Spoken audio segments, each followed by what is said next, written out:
नमो अर्हन्ताणं नमो सिद्धाणं नमो आयर्याणं नमो उवझायाणं सौवसाहुणं मंगलम भगवान वीरो मंगलम गौतमो गणी मंगलम कुंद कुंदाद्यो जैन धर्मोस्तु मंगलम सर्व मंगल मांगल्यम सर्व कल्याण कारकम प्रधानम सर्वधर्मानां जैनम जयतु शासनम.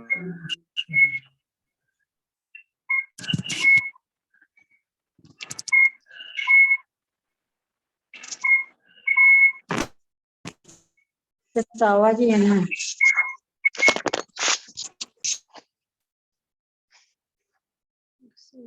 नमो योग के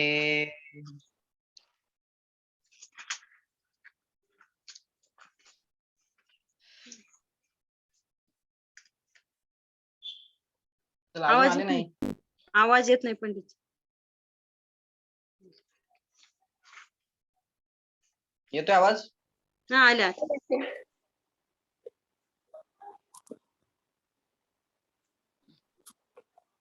चला, छडाला ग्रंथावरती आपली चर्चा चालू होती.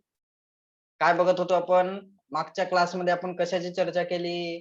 आश्रव तत्वाची चर्चा आपण केली. यो अजीब अब आश्रव सुनिये, मन वच्च काय त्रियोगा, मिथ्या अविरती अरु कशाय, परमाद सहित उपयोगा. मिथ्यात्व, अविरती, प्रमाद, कषाय आणि योग हे कशाचे कारण आहेत? कारण आहेत. हे कशाचे कारण आहेत? बोले आश्रवाचे कारण आहेत. आश्रव म्हणजे दोन प्रकारचे आश्रव असतात. एक असतो भावाश्रव, दुसरा असणार द्रव्याश्रव. या दोन गोष्टी क्लिअर झाल्या? भावाश्रव म्हणजे आणि द्रव्याश्रव म्हणजे काय समजलं? जीवामध्ये भावांची उत्पत्ती, जीवामध्ये परिणामांची उत्पत्ती, कोणत्या? शुभ आणि अशुभ आश्रव रूप परिणामांची उत्पत्ती, त्याला म्हणतात भाव आश्रव. ठीक आहे. आणि त्या परिणामांच्या उत्पत्तीमुळे जे कर्म येतात, जे द्रव्य कर्म येतात, मग ज्ञानावर्णीय, दर्शनावर्णीय, मोहनीय, वेदनीय, हे जे बाहेरचे पुद्गल कर्म, द्रव्य कर्म जे येत आहेत, बोले त्यांचे येणे, त्यांचं समोर येणे, त्यांचं येऊन आपल्याला चिटकणे, याला म्हणतात द्रव्य आश्रव. नावचं उदाहरण आपण बघितलं होतं. पाणी येते ना, तर जसं पाणी येते त्याला आपण आश्रव म्हटलं होतं. तसंच सेम टू सेम हे जीवांना कर्मबंध होत असतो. प्रत्येक जीवाला, मुक्त जीवांना सोडून, अनंत परमात्माला सोडून प्रत्येक जीवांना कर्माचं बंधन होत आहे. जे जे संसारी जीव आहेत त्या सगळ्यांना कर्माचं बंधन होते. तर मग कर्माचं बंधन होते म्हणजे काय होते? आपण असंच म्हणतो कर्माचं बनतायत, कर्म बनतायत, कर्म बनतायत. कर्माचं बंधन म्हणजे काय? कर्म म्हणजे काय? कर्म कसे बनतात? ही प्रक्रिया आपल्याला माहित पाहिजे. आणि कर्म बंधतात म्हणूनच भगवान आपले कर्म मुक्त करून कर्मांपासून मुक्त होतात ना. मुक्त होण्यासाठी कर्म पाहिजे तरी ना. मग कोणत्या कर्मांपासून मुक्त झाले? बोले द्रव्य कर्म सुद्धा आणि भाव कर्म सुद्धा. सगळ्या कर्मांपासून जे मुक्त झालेले आहे, द्रव्य कर्म, भाव कर्म, नो कर्म, तेच भगवान आहे. समजलं? आता आपल्याला समोर जायचंय आणि याचे 5 भेद सांगितले होते, 5 कारण सांगितले होते. कोणकोणते? मिथ्यात्व, अविरती, प्रमाद, कषाय आणि योग. हे 5 कारण समजले. आता याचे अजून भेद करत गेलो आपण. तर मिथ्यात्वाचे किती भेद झाले? मिथ्यात्व झाला 5 प्रकारचा. मिथ्यात्वाचे किती भेद? 5 प्रकारचे मिथ्यात्व. कोणकोणते? बोला, कोणकोणते मिथ्यात्व आहेत 5 प्रकारचे? एकांत, विपरीत, संशय, विनय आणि अज्ञान. ठीक आहे. एकांत, विपरीत, संशय, विनय आणि अज्ञान हे 5 प्रकारचे मिथ्यात्वाचे भेद आहेत. समजलं? एकांत, मिथ्यात्व, विपरीत, संशय, विनय, अज्ञान या सगळ्यांच्या गोष्टी आपण समजलेल्या आहेत. समोर मिथ्यात्व नंतर अविरती. अविरती किती प्रकारची असते? अविरती म्हणजे व्रत धारण न करण्याचे परिणाम. व्रत धारण केलेले नाहीयेत, अनुव्रतही नाही केले आणि महाव्रतही धारण केलेले नाहीयेत. मग या गोष्टी धारण केलेल्या नाहीयेत म्हणून कर्माचा बंध कंटिन्यू होणार, कंटिन्यू कर्माचा बंधन होणारच. समजलं? अविरती, हिंसा, झूठ, चोरी, कुशील, परिग्रह यामध्ये प्रवृत्ती न करणे, यांच्यामध्ये प्रवृत्ती न करणे याला अविरती म्हणतात. आणि अविरतीचे 5 भेद आहेत: हिंसा, झूठ, चोरी, कुशील, परिग्रह. 5 पाप म्हणा किंवा अविरती म्हणा. ठीक आहे, यांच्यामध्ये प्रवृत्ती करणे. जर प्रवृत्ती करत असाल बोले अविरती आहेत. आणि व्रती म्हणजे की प्रवृत्ती नसाल करत, व्रती आहेत. म्हणजे पूर्णपणे त्यांचा त्याग केलेला असेल तर व्रती आहेत. आणि अविरती म्हणजे की ज्यांनी अजून त्याग केलेला नाहीये, जे 5च्या 5 पापांना कंटिन्यू करत आहेत, रतीच्या त्यांना ऐवजी अविरती. तिथं रुची लिहू शकतो का? हा, रतीच्या ऐवजी तिथं रुची असं लिहू शकतो का? नाही नाही नाही, रती वेगळं. अविरती. अविरती, विरती आहे ते, रती नाही. डेफिनेशन मध्ये कशाची डेफिनेशन? अविरतीचं डेफिनेशन सांग. विरती म्हणजे विरती म्हणजे व्रती. विरती म्हणजे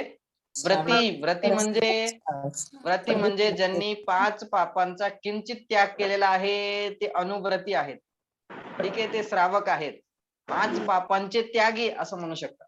विरती म्हणजे 5 पापांचे त्यागी. ठीक आहे, त्याचे पण 2 भेद होतील.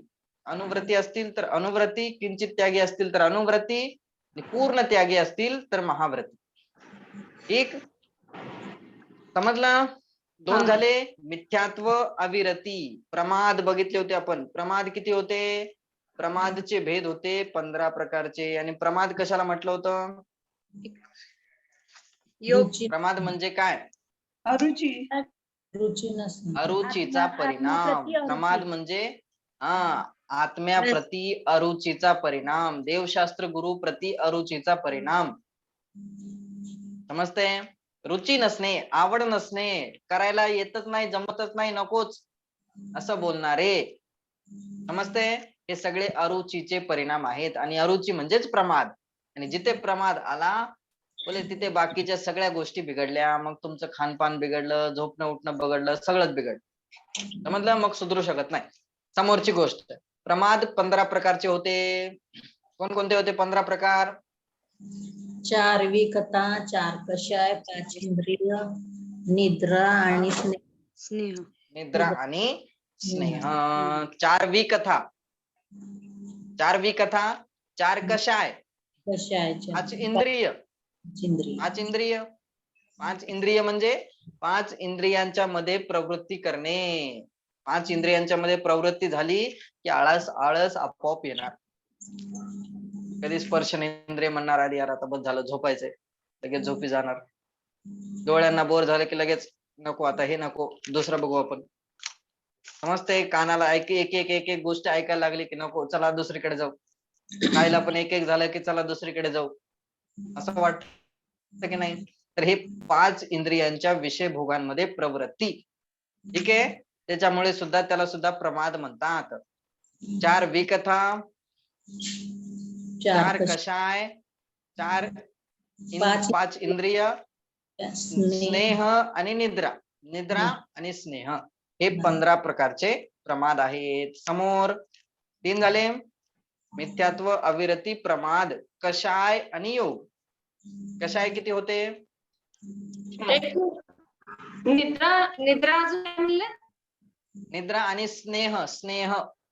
निद्रा आणि स्नेह. समजलं? आता समोर कषाय होते 4 प्रकारचे: क्रोध, मान, माया, लोभ. क्रोध, मान, माया, लोभ या कषायांनी सुद्धा प्रतिसमय कर्मांचा बंध होतो. आणि योग होते 3 प्रकारचे: मनोयोग, वचन योग, काय योग. आणि योगांचे सुद्धा आपण 2 भेद केले होते: द्रव्य आणि भाव. द्रव्य योग, भाव योग. समजला? द्रव्य योग म्हणजे शरीराशी संबंध ठेवणारा, आणि भाव योग म्हणजे जे आत्म्यामध्ये हलनचलन होणार, जे आत्म्यामध्ये कंपन होणार, त्याला भावयोग म्हणणार. समजलं? आणि हे सगळे कारण आहेत. कशाचे कारण आहेत? द्रव्य योगाचं द्रव्य काय कर्म बंधनार. हा, द्रव्य योगाचं काय म्हणलं? द्रव्ययोग. द्रव्ययोग म्हणजे हे मन वचन काय जे आपल्याला दिसत आहे ना बाहेर, हम्म. हे बाहेर जे आपल्याला दिसत आहे, जे शरीराशी रिलेटेड आहे, जे शरीरामध्ये बनलेलं आहे, ठीक आहे, त्याला म्हणतात द्रव्ययोग. आणि त्याच्या चंचलतेमुळे, त्याच्या हलनचलनामुळे जे आत्म्यामध्ये आत्मप्रदेश कंपित होतात, ते कंपन होणारे आत्मप्रदेश त्याला म्हणतात भावयोग. ठीक आहे. आता तत्वार सूत्र ज्यावेळेस वाचू आपण त्यामध्ये अजून तुम्हाला स्पष्ट केलेले. ठीक, चला आता समोर जायचंय. एक मिनिट, योग इथपर्यंत योगचं जरा एकदा परत एकदा सांगा ना. योगचं परत एकदा सांगतो. योग बघा, योग दोन प्रकारचे असतात. मनोयोग, वचन चालू योग, आलं. काय योग, हे तीन प्रकारचे असतात. ओके, मनोयोग, वचन योग, काय योग, तीन प्रकारचे योग असतात. ठीक, त्यामध्ये आपण भेद केले होते अजून दोन प्रकारचे. पहिले तर योगाचे आपण दोन भेद केले, द्रव्य योग आणि भाव योग. मन पण असणार दोन प्रकारचं, वचन पण दोन प्रकारचं आणि काय सुद्धा दोन प्रकारचं. द्रव्य भाव, द्रव्य भाव, द्रव्य भाव. ठीक आहे. आता द्रव्य भाव मध्ये काय अंतर असणार आणि याच्यामध्ये आपल्याला कर्मबंधनाचं कारण कोण बनणार? तर मन, वचन आणि काया. काया म्हणजे पूर्ण शरीर. हे तीन गोष्टी आपल्याला दिसत आहेत.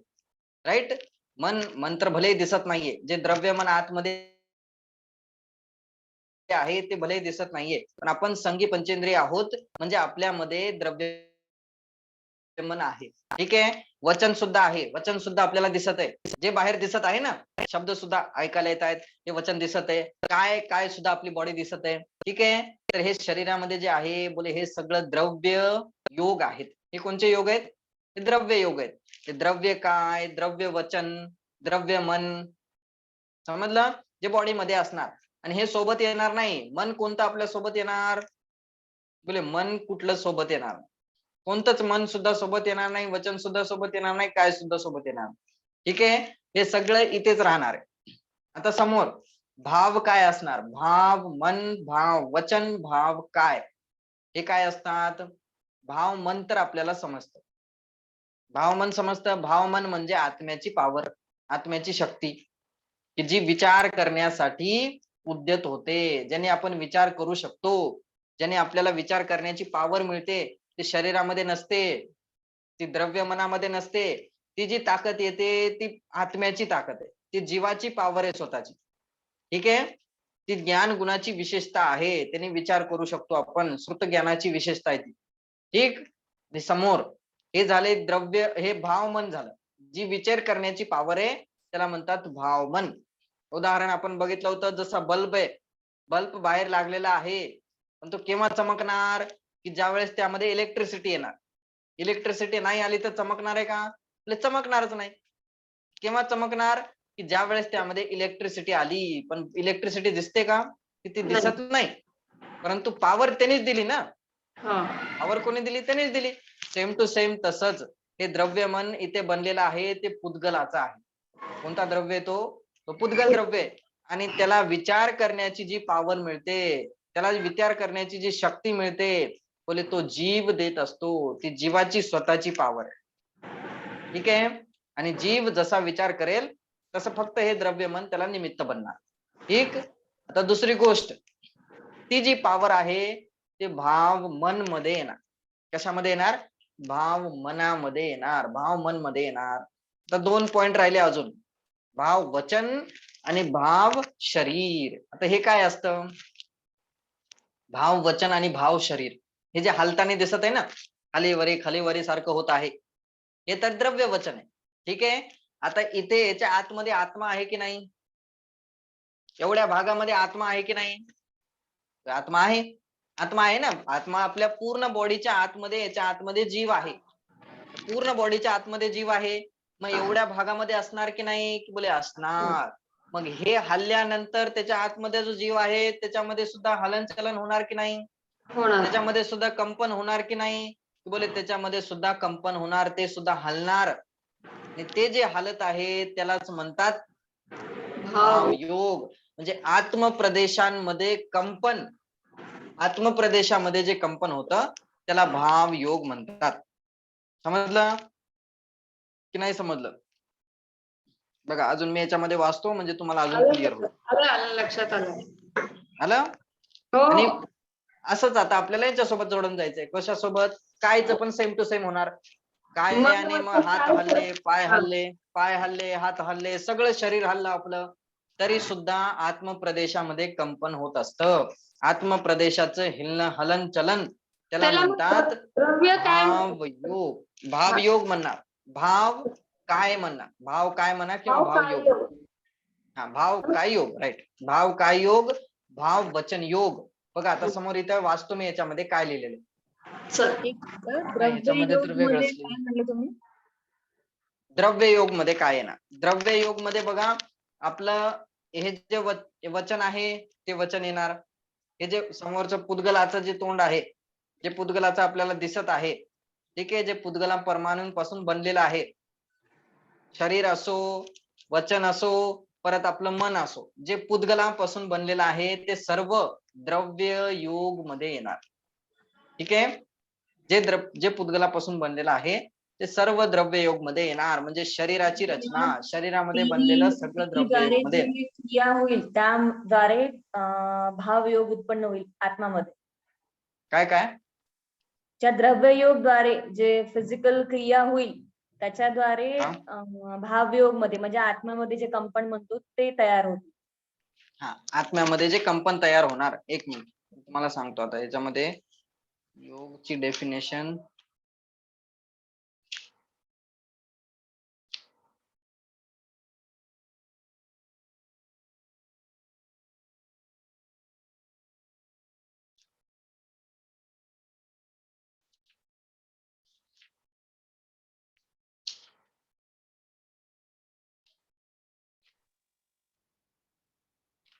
योगची डेफिनेशन पर्सनल याच्यामध्ये दिलेली नाहीये. आत्म्याचं परिस्पंदन ना रे आत्म्याचं. हा, ते भाव योग झालं. द्रव्य योगची, द्रव्य योग. द्रव्ययोगच सांगितलं ना तू मागच्या वेळेस. हाँ योग बघा, योग किसे कहते आला याच्यामध्ये. एक मिनिट हा.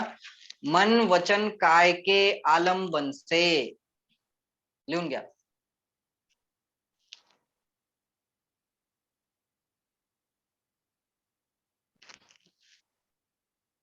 लिहून घ्या योग कशास म्हणतात. मन वचन काय के आलंबन से आत्म प्रदेशों के परिस्पंदन को योग कहते हैं. आत्म प्रदेशों के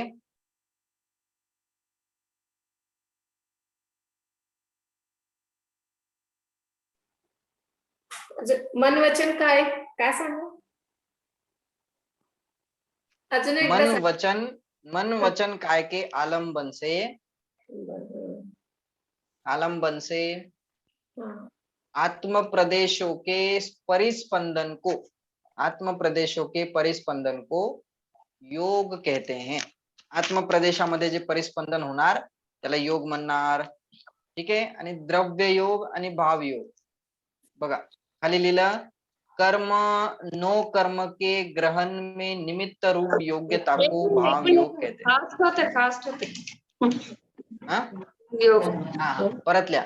मन वचन काय के आलंबन से आत्म प्रदेशों के परिस्पंदन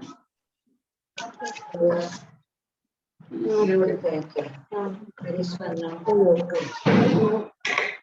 योग करते हैं. नेक्स्ट. लीला.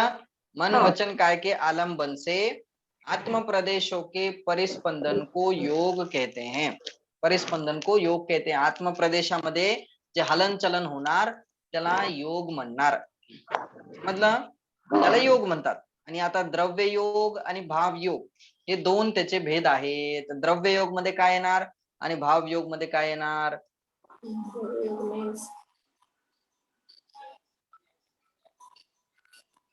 द्रव्य योग मध्ये शरीर वचन द्रव्य योग आणि भाव योगची मी डेफिनेशन सांगतो तुम्हाला बघून. त्याच्यामध्ये लिहिलेली नाहीये पण समजलं तुम्हाला, बस समजण्याची गोष्ट आहे. द्रव्य योग शरीर याच्यामध्ये आहे. तत्वार सूत्रामध्ये लिहिलेले आहे. तत्वार सूत्रामध्ये बघून मी तुम्हाला सांगतो. ठीक आहे. पण भाव तोच आहे. भाव काय आहे की जे आपल्याला बाहेर दिसत आहे ते द्रव्ययोग आहे आणि त्याच्या हलनचलनामुळे जे आत्मप्रदेशामध्ये परिस्पंदन झालं, जे आत्मप्रदेशामध्ये हलनचलन झाली त्यास भावयोग म्हणतात. ठीक आहे. चला आता समोर जायचंय. ते भावयोग कशासाठी निमित्त बनणार की ते भावयोग कर्म येण्यासाठी निमित्त बनतं. कर्म कशामुळे येणार? कर्म आणि नो कर्म, ते कर्माला येण्यासाठी कोणतं योग निमित्त आहे की भाव योग निमित्त आहे, द्रव्य योग नाही. द्रव्य योगाने कर्म बंधत नाहीत, भाव योगामुळे कर्म बनतात. पण समजतंय? द्रव्ययोगामुळेच भावयोग मध्ये आपले ते आत्मप्रदेश निमित्त असणार, निमित्त एक संबंध असणार, ते निमित्त असणार. ठीक आहे. समजलं. आणि असली कारण तर भाव योगच आहे. मग ते आपल्या शरीराशी असो, वचनाशी असो किंवा मनामध्ये असो, या तिन्ही गोष्टीमध्ये असला तरी ते आपल्याला कर्म बंधण्यासाठी निमित्त बनतो. ठीक. तर हे 5 कारण आपण बघितले कर्म बंधनाचे. मिथ्यात्व, अविरती, प्रमाद, कषाय आणि योग. मिच्छता, विरदीपमा, दौत कुवा दौत विन्नेया.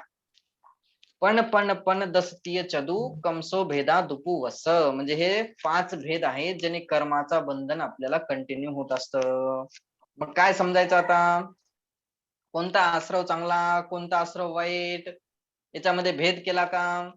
बोला कोणताही भेद केलेला नाहीये. त्यासाठी पुण्य आश्रव सुद्धा असो किंवा पाप आश्रव सुद्धा असो, दोन्हीच्या दोन्ही आश्रव आहेत ना.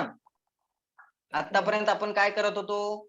दोघांमध्ये भेद करत होतो. त्यांचं स्वरूप आपल्याला माहित नव्हतं म्हणून आपण पुण्याला चांगलं समजायचो, पापाला वाईट समजायचो. पण आता इथे श्रद्धान करण्याची गोष्ट चालू आहे. श्रद्धान करणं म्हणजे 7 तत्वावरती यथार्थ श्रद्धान, त्याला सम्यक दर्शन म्हणतात. तर 7 तत्वांचं श्रद्धान करायचंय ना, तर श्रद्धान करण्यासाठी त्यांचं स्वरूप माहित पाहिजे. तर स्वरूप आपल्याला सांगितलं, आश्रव दुःखकार घनेरे, की आश्रव दोन्ही प्रकारचे आश्रव घनेरे दुःखकार आहेत, दुःख देणारे आहेत. कोणताही आश्रव चांगलं नाहीये. पुण्याचं जरी असलं तरी फक्त वरती पोहोचवणार, तिथून परत खाली फेकून देणार. परत खाली येणारच ना आपण, काय मिळणार त्याने तरी? त्यांनी सुद्धा काही सुद्धा मिळणार नाही. ठीक आहे. त्यासाठी दोन्ही आश्रव बंधनाचेच कारण आहेत असं जाणून आश्रव तत्वच हेय आहे, मला हे सोडायचंय, हे सोडण्या योग्य आहे असं श्रद्धान करणं हे आश्रव आहे. ठीक आहे. हे आश्रव तत्व संबंधी यथार्थ श्रद्धान आहे. आता समोर जायचंय आपल्याला. आता आजपासून आपण बंध तत्वाचं स्वरूप बघणार आहे. बंध बघा काय आहे. बघा खाली काय लिहिलं. आता इथपर्यंत झालं होतं आपलं. पेज नंबर 68 काढायचं. पेज नंबर 68 काढायचे. बघा खाली आश्रव तत्वाचं स्वरूप तर सांगितलं. आश्रव तत्वाचं स्वरूप सांगितल्यानंतर आता त्याचं स्वरूप आपल्याला अजून थोडं स्पष्ट करणार आहे. त्याच्याविषयी आपल्यामध्ये जे भ्रम आहे तो अजून स्पष्ट केला. बघा खाली काय लिहिलं. समोरचा छंद काढायचा आहे, छंद नंबर 9. छंद नंबर 9 काढायचा आहे आणि एक साथ बोलायचंय. ठीक आहे. ये ही आत्म को दुख कारण ताते इनको तजिए, जीव प्रदेश बंधे विधि सो बंधन कबहु न सजिए, शम दम तेजो कर्मन आवे सो संवर आधरिये, तप बल ते विधि झरन निर्जरा ताहि सदा आचरिये. काय सांगितलं? समोरचा जो छंद होता ना, याच्या अगोदरचा 7-8 नंबरचा छंद, तो छंद सुद्धा आपल्याला लक्षात ठेवायचा आहे. त्या छंदामध्ये काय बघितलं आपण? आश्रव तत्वाचे कारण बघितले. आश्रव म्हणजे कर्म येण्याचे कारण बघितले. कर्म येण्याचे 5 कारण आपल्याला सांगितले. मिथ्यात्व, अविरती, प्रमाद, कषाय, योग. आणि हे आश्रव आहे. आणि काय सांगितलं या आश्रवचं काम काय आहे? बघा खाली लिहिलं, बोले ये ही आत्म को दुःख कारण. कोण आहे आत्म्याला दुःखाचं कारण? ये ही आत्म को दुःख कारण. कोण आहे आत्म्याला दुःखाचं कारण? बोले मागच्या छंदामध्ये जे आश्रव सांगितला, जे मिथ्यात्व, जे अविरती, जे प्रमाद, जे कषाय, जे योग, हे जे आश्रवाचे कारण सांगितले, जे आश्रव तत्व सांगितला, बोले तो आत्म्याला दुःखाचं कारण आहे. येही आत्म को दुःख कारण. यासाठी काय करा, ताते इनको तजिये. आश्रव तत्वाला कसं सांगायचंय, आश्रव तत्वाचं श्रद्धान कसं करायचंय, की अरे मला आश्रव करायचाच नाहीये. कोणता आश्रव चांगला आहे, बोले कोणताच नाहीये, मला करायचाच नाहीये. आश्रव चांगली गोष्टच नाहीये, ती सोडण्यायोग्यच आहे. समजते? शराब कोणती चांगली आहे, देशी की विदेशी? कुठले पण कोणतीच चांगली नाहीये, सगळे सोडण्यायोग्य. तसंच सेम टू सेम ह्याला सुद्धा समजायचंय. समजलं? जशी आपली भावना त्याच्या प्रती आहे की बोले नाही, तशीच भावना आपली आश्रवांप्रती सुद्धा झाली पाहिजे. कोणते आश्रव, की बोले दोन्ही प्रकारचे आश्रव. येही आत्म को दुःख कारण. हे दोन्ही सुद्धा आत्म्याला दुःख देणारेच आहेत, हे कर्म बंधनाचेच कारण आहेत. मग ते मिथ्यात्व, कोणतंच मिथ्यात्व चांगलं नाही, अविरती सुद्धा कोणतीच चांगली नाही, योग सुद्धा कोणताच चांगला नाही. समजते? हे सगळे आत्म्याला दुःखाचे कारण आहे. ताते, ताते म्हणजे यासाठी काय करा, की इनको तजिये, पहिले यांना सोडून द्या. हे तत्व आहे, हे आश्रव तत्व आहे.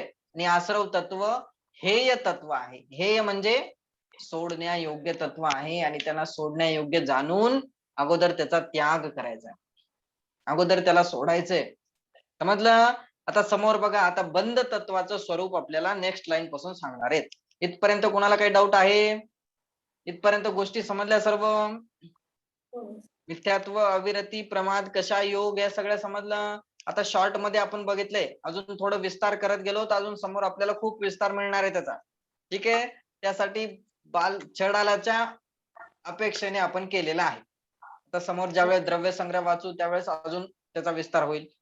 ठीक आहे, तत्वार सूत्र वाचलं की अजून विस्तार होईल, ते वाढतच जाणार, ते एका क्लास मध्ये होणार नाही. ठीक, आता समोर जायचंय. आता बंध तत्वाची चर्चा. हा, 8वा छंद, त्याचा भावार्थ. हा, 8व्या छंदाचा भावार्थ राहिला का? झाला ना? युजली आपण वाचतो.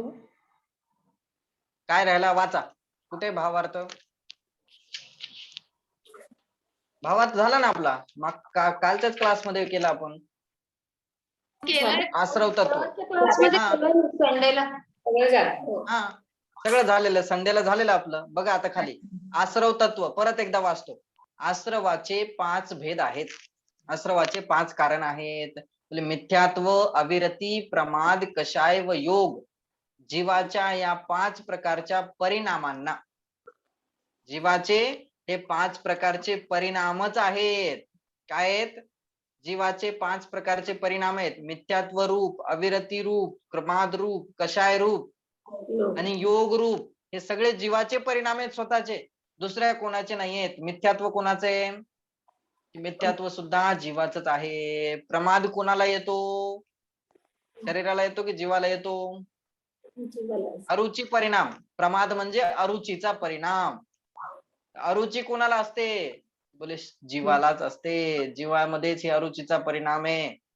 जिन्वाने प्रति अरुची आहे, देवशास्त्र गुरु प्रति अरुची आहे, आत्म स्वभावाप्रती अरुची आहे, मी कोण आहे हे समजण्याप्रती अरुची आहे. तर हे परिणाम कुणाचे आहेत? की हे सुद्धा जीवाचेच आहेत. ठीक आहे, तिसरा पॉइंट, मिथ्यात्व, अविरती. अविरती, अविरती म्हणजे व्रत न धारण करण्याचे परिणाम, पाप करण्याचे परिणाम. बोले ते तर आहेतच, 5 पाप कंटिन्यू चालू आहेत, 5 पापांमध्ये प्रवृत्ती करण्याचे परिणाम, त्याला म्हणतात अविरती. हे कोणाचे परिणाम आहेत? हिंसा करण्याचे, झूठ बोलण्याचे, चोरी करण्याचे, कुशील करण्याचे, परिग्रह करण्याचे, हे जे भाव आहेत ते सुद्धा जीवाचेच परिणाम आहेत. समजलं? कशाय, कशाय सुद्धा जीवाचेच आहेत. क्रोध, मान, माया, लोभ हे कुणामध्ये होणार? हे जीवामध्येच होणार. हास्य, रती, अरती, शोक, भय, जुगुप्सा हे सुद्धा जीवामध्येच होणार. आणि योग, योग सुद्धा आपण बघितलं की योग सुद्धा जीवाचंच आहे. योग सुद्धा कोणाचं आहे? जीवामध्येच होणार. तर बंध कोणाला होणार? बंध पण जीवालाच होणार. शरीराचा काही संबंध नाहीये. ठीक आहे, शरीर फक्त निमित्त आहे. आणि या शरीरामुळे जर आपण स्वतःला बंद करून घेत असेल तर नुकसान कोणाचं आहे? शरीराचं की आपलं नुकसान? आपल्याच नुकसान सांगा. क्रोध कशासाठी? शरीरासाठी.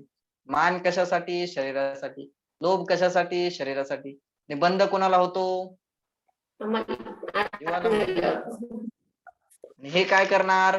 हे भोगायला येणार आहे का? भोगणार नाही, बिलकुल नाही. तुम्ही तुमचं भोगा, हे इथे सोडून जाणार, हे इथेच राहणार. हे किंचित मात्र सुद्धा आपल्या सोबत भोगायला येणार नाही. आणि आपण त्याच्या नावाखाली, त्याच्यासाठी, दुसऱ्यासाठी आपण बंद करत राहतो. कोणासाठी? त्यांच्यासाठी नाही.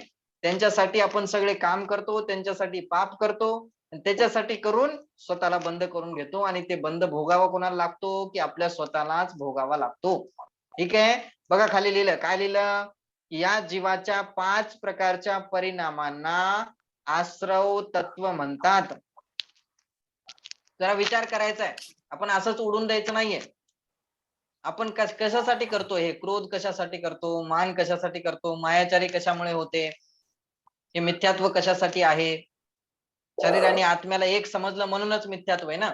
उलटी मान्यता असो, कशाय आहेत, अविरतीचे परिणाम आहेत. 5 पापांमध्ये आपली प्रवृत्ती होते, ती सुद्धा आपली चालतच असते ना. ती का चालते? त्याच्या मागे काय कारण? कोणासाठी करतो आपण ते? सगळं या शरीराच्या चक्कर मध्ये पडून हे करत आहे. आणि त्याच्या मागे लागून आपण करत आहे.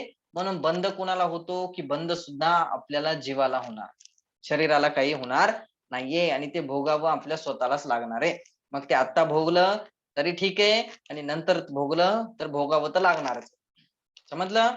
कोणाला सुद्धा कर्म सोडणार नाहीयेत. पार्श्वनाथ भगवानला सोडले नाहीत तर आपल्याला का सोडतील? सोडणार आहेत का? बोले कोणालाही सोडणार नाही. म्हणून भोगतानी पछतावा करायचा की बांधतानी पछतावा करायचा? पछतावा करायचा म्हणजे बांधत असताना सावधान राहायचं, बांधलं जाऊनही हेच प्रयत्न केलेला चांगला ना. हा, की बांधतानीच प्रयत्न केलेला चांगला की नको. त्याच्यासाठी मी का आलू प्याज खायचं? आलू प्याज खाल्लं कोणाला दुःख लागेल? म्हणजे आईला तर त्याला लागणार. ते शरीर चांगलं राहिलं पाहिजे बस. बंद कोणाला होणार? बंद स्वतःला होणार. बिना गाळलेलं पाणी कोण पिणार? आळस म्हणजे त्याचा ताप जीवाला बंद होतो. कोणाला होणार? बंद आपल्याला होणार. भोगाव कोणाला लागणार? भोगावं जीवालाच लागणार. समजते? असं सगळीकडे लावून घ्यायचं. यासाठी आपण सगळे काम करतो आणि बंद आपल्या स्वतःलाच भोगावा लागतो. म्हणून करायचं काय आणि काय नाही करायचं, आणि हे तर नंतर सुटणारच आहे. नंतर काही कायम राहणार कोणाचंच नाहीये. ठीक आहे. तर बघा खाली काय लिहिलं? जीवाच्या या 5 प्रकारच्या परिणामांना आश्रव तत्व म्हणतात. याला आश्रव तत्व म्हणतात. हे परिणामच आश्रव तत्व आहे. आश्रव म्हणजे कर्म येण्यासाठी निमित्त बनणार. ठीक आहे. समोर त्यासच भाव आश्रव म्हणतात, त्यालाच भाव आश्रव म्हणणार असेही म्हणतात. व त्या परिणामांच्या निमित्ताने ज्ञानावरण आदी जे बाहेरचे पुद्गल परमाणुरूप द्रव्य कर्म आहेत, बोले ते कर्म येतात. तो द्रव्य आश्रव होय, त्यास द्रव्य आश्रव म्हणतात. आसवदी जेन कम्मम, द्रव्य संग्रह मध्ये गाथा लिहिली. आसवदी जेन कम्मम परिणामेन पनोस विन्नेयो भावासवोदिनुत्तो कम्मासवनम परोहोदी. आसवदी जेन कम्मम. जेन कम्मम आसवदी. आसवदी म्हणजे आश्रव होतात, येतात. ज्या कर्माने आसवदी जेन कम्मम परिणामेन पनोस विन्नेयो, आणि आत्म्याच्या ज्या परिणामामुळे कर्म येतात त्याला भावाश्रव म्हणतात. आणि ते द्रव्य कर्म येणे त्याला म्हणतात द्रव्याश्रव. ठीक आहे. 2 गोष्टी समजल्या. आता बंध तत्वाचं स्वरूप बघायचे. अजून काही विचारायचे तुम्हाला याच्यामध्ये? कोणती गोष्ट नाही समजली? प्रियंकाजी बोला. आलं लक्षात. हो हो. तर समोर जायचे. आता समोर बंध तत्वाचं स्वरूप आपल्याला समजायचंय. बंध तत्व म्हणजे काय? तर समोरची दुसरी लाईन बघा काय लिहिली. जीव प्रदेश बंधे विधि सो बंधन कबहु न सजिये. एका लाईन मध्ये बंध तत्व सांगितलं, शम दम तेजो कर्मन आवे, सो संवर आदरिये, तप बल ते विधि झरन निर्जरा, ताहि सदा आचरिये. म्हणजे एका लाईन मध्ये बंध, एका लाईन मध्ये संवर आणि एका लाईन मध्ये निर्जरा, अशी तिन्ही तत्व एका लाईन मध्ये आपल्याला सांगण्याचा प्रयत्न केला. बघा खाली काय आता काय लिहिलंय याच्यामध्ये, जीव प्रदेश बंधे, विधी सोसो बंधन कबहुन सजिये. जीव प्रदेश, बंध कुठे होतो आपल्याला, बंध कुणाला होणार, पहिले तर जीवालाच होणार. तर जीवाच्या प्रदेशामध्ये जीव प्रदेश बंधे, बंधे म्हणजे कर्म येऊन बंधने, विधी, विधी म्हणजे कर्म, विधी म्हणजे कर्म, जीव प्रदेश बंधे विधी, चार शब्द आहेत. चार शब्द समजले, जीव प्रदेश बंधे विधी. विधीचा अर्थ होतो कर्म, जीव म्हणजे तर माहितीच आहे. प्रदेश, प्रदेश म्हणजे जीवाच्या ज्या भागांमध्ये, जीवाच्या जेवढ्या भागामध्ये, ठीक आहे, जीवाच्या जेवढ्या, आता सगळे पूर्ण बॉडी मध्ये जीव आहे ना, जिथे जिथे जीव आहे तर पूर्ण बॉडी मध्ये जीव आहे. तर कर्म जेवढ्या भागामध्ये बंधतात, जीव प्रदेश बंधे म्हणजे जीवाच्या जेवढ्या भागामध्ये कर्म बंधलेले आहेत, तर केवढ्या भागामध्ये, बोले सगळीकडेच आहेत, कोणती जागा राहिलेली नाहीये. सगळीकडे जे कर्माचा बंध झालेला आहे, जे कर्म येऊन आपल्याला स्टॉप झालेले, जे येऊन चिटकलेले आहेत, बंधन कबहुन सजिये. आणि अर्ध्या लाईन मध्ये सांगितलं की बोले असं बंधन काहीही कामाचं नाहीये आणि अशा बंधनाने कधीच सजलं नाही पाहिजे, बंधनाने सजलं नाही पाहिजे. न सजिये, न सजिये म्हणजे बंधन कबहू न सजिये, बंधनाने कबहू म्हणजे कधीच सजलं नाही पाहिजे, कधीच कामाचं नाहीये. चौथ्या काळातही नव्हतं, आता सुद्धा नाहीये, समोर सुद्धा होणार नाही. बंधन केव्हा चांगलंय की केव्हा चांगलं नाहीये. कबहू न सजिये, जीव प्रदेशामध्ये जे कर्म येऊन थांबतात, जसं ते नाव मध्ये पाणी आणून थांबलं होतं ना, कुठे थांबलं होतं पाणी, बोले नावच्या खालच्या साईडला सगळीकडे फुल भरलं होतं, फुल भरलं होतं. तसंच सेम टू सेम ते पाणी येणं त्याला म्हणतात आश्रव, ते भरून जाणं त्याला म्हणतात बंध. तसंच आत्म्यामध्ये कर्म येणे त्याला म्हणतात आश्रव, आणि ते कर्म येऊन जीव प्रदेशामध्ये थांबणे. थांबणे म्हणजे किती वेळपर्यंत थांबणार, की जोपर्यंत त्यांचा टाइम येत नाही, जोपर्यंत त्यांचा उदय येत नाही, तोपर्यंत ते बंधलेले असणार. त्यांचा उदय सुद्धा येणार, उदय येणार आणि ते आपल्याला फळ देऊन जाणार. बघा चार गोष्टी घेऊन सोबत येतात, कर्म येतात ना आपल्याला बंधतात, तर चार गोष्टी सोबत घेऊन येत असतात, द्रव्य, क्षेत्र, काल, भाव. या चार गोष्टी कर्माच्या सोबत येत असतात. कोणकोणत्या, द्रव्य, क्षेत्र, काल आणि भाव.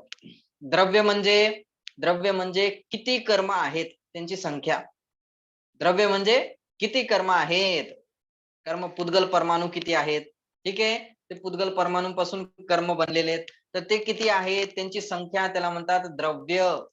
क्षेत्र, क्षेत्र म्हणजे कोणत्या भागामध्ये बसणार, कोणत्या भागामध्ये जाऊन बसणार, आत्म्याच्या कोणत्या परिणामात म्हणजे कोणत्या भागामध्ये जाऊन बसणार, त्याला म्हणतात क्षेत्र. काल, काल म्हणजे किती वेळ राहणार, किती वेळ आपल्या सोबत बंधलेले असणार, कोणत्या किती वेळ भागामध्ये बंधले, कोणत्या कोणत्या भागामध्ये, भागामध्ये हा, कसं कोणत्या आहे? भागामध्ये म्हणजे ज्ञानावरणी आहेत, दर्शनावरणी आहेत, वेदनीय आहेत, ते ज्ञानवरती जाऊन बसणार, दर्शनवरती जाऊन बसणार, समजते. म्हणजे आत्म्याला सगळीकडून पकडून घेणार आहेत ना, तर त्याची पण क्षेत्र जागा असणार निश्चित, तर ती जागा, ठीक. काल, काल म्हणजे किती वेळासाठी येणार, ते टाइम सुद्धा सोबत घेऊन येतात. जसे आपले परिणाम असतील त्याच्यानुसार त्याचा टाइम सिलेक्ट होतो. जर परिणाम खूप तीव्र असतील, खूप खतरनाक कर्म बंधणार, ते थोड्या वेळानंतर उदयाला येणार आणि जबरदस्त आपल्याला फळ त्याचं मिळणार, ठीक आहे. द्रव्य, क्षेत्र, काल, काल म्हणजे किती वेळासाठी ते आपल्याला आपल्या सोबत मधून राहणार आणि त्यानंतर त्याचा उदय केव्हा येणार, याला म्हणतात काल, ठीक आहे. आणि भाव, भाव म्हणजे फळ देण्याची ताकद, फळ देण्याची ताकद, फळ देण्याची शक्ती, कर्मामध्ये, प्रत्येक कर्मामध्ये फळ देण्याची ताकद असते. आणि ते आपल्याला फळ देऊनच जातात. आपल्याला जसे आपले भाव असतील तशी त्यांची फळ देण्याची ताकद सुद्धा असते. जर आपले मंद भाव असतील फळ सुद्धा मंदच मिळणार. आणि जर आपले तीव्र भाव असतील तर फळ सुद्धा खतरनाक मिळणार. समजते? ज्यांचे मारून खाण्याचे भाव असतात ते काय करतात, त्यांना कसा विचार असतो, ते जीव समजतच नाहीत. त्यांचे जसे भाव असतात बोले कर्म सुद्धा तसेच बनतात आणि तसंच फळ सुद्धा त्यांना मिळतं. त्या कर्मामध्ये स्वतःमध्येच ताकद असते. ते ह्या सगळ्या 4 गोष्टी घेऊन येत असतात. तर बंध समजला, जीव प्रदेश बंधे, जीवाच्या प्रदेशामध्ये कर्म बंधने, विधी म्हणजे कर्म, कर्मांचा बंध होतो, त्याला म्हणतात बंध तत्व. आणि चांगलं आहे का बंध तत्व, की भले बंधन कबहुन सजिये, की बंधनाने आपली आत्माला कधी सजवायचं नाही. कशाने सजवतो आपण आत्म्याला आपल्या, भले बंधनाने सजवतो, पण सजवायचं कशाने, बंधनाने सजवायचंय की सम्यक दर्शनने सजवायचंय. सम्यक दर्शनाने, हे समोर येईल आता, सम्यक दर्शनाने सजलेले आहेत. सम्यक दर्शनाने सजवायचंय, याने सजवायचं नाहीये. हे काही कामाचे नाहीये. हे राग द्वेष आदी हे केल्याने काहीही मिळणार नाही. समजलं? बंधन समजलं की नाही? बंधन तत्व, बंधनचे सुद्धा 2 भेद आहेत, भावबंध आणि द्रव्यबंध. आत्म्याच्या ज्या परिणामामुळे कर्म येऊन स्टॉप होतात त्या परिणामाला म्हणतात बंध. कोणता बंध? भावबंध. ते जे आत्म्याचे जीवाचे परिणाम, त्या परिणामाला म्हणणार भावबंध. आणि ते जे कर्म येऊ आले आणि आल्यानंतर ते कर्म जे थांबले त्या कर्मांना म्हणणार द्रव्यबंध. ठीक आहे, समजलं? ही गोष्ट आपण समजलेली, या गोष्टींची चर्चा आपली झालेली आहे. आता जे सांगितलं ते परत एकदा सांगा. हा, परत सांगतो. बंधनचे सुद्धा 2 भेद, बंध तत्वाचे सुद्धा 2 भेद असतात.